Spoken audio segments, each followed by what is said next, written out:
po yun na kung ang isang tao ay ayaw magnakaw, hindi magnanakaw. Pero kung ang tao ay gusto magnakaw, magnanakaw siya.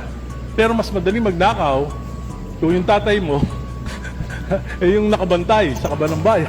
At yung tiyuhin ay siya namang may hawak ng susi. Anyway, Guys, mga pita.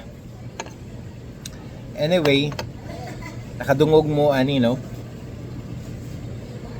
Ang pagkawat daw dali ragyog kaayo if ang nagbantay is imuhang amahan. Nasad punto si Congressman Erice no. Siyang giingon muna si Congressman katong pikas na congressman nahilom.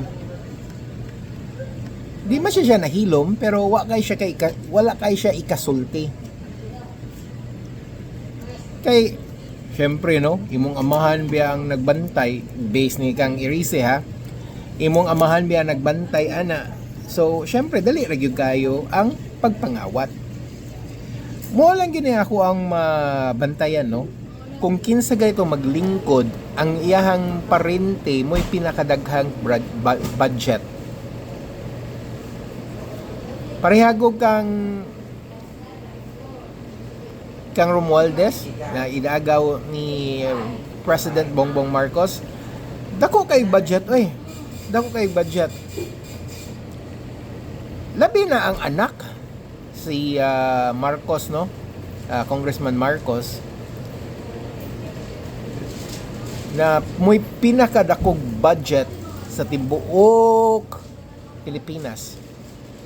Then wala ba kay baha kay sa ilang lugar. Saan man na ninyo? Wala tayo baha sa ilang lugar pero grabe ang budget. Una-unaan na ninyo nanuman. Ako din ako mastorya pero kamo kabalo na mo asa padulong ang budget.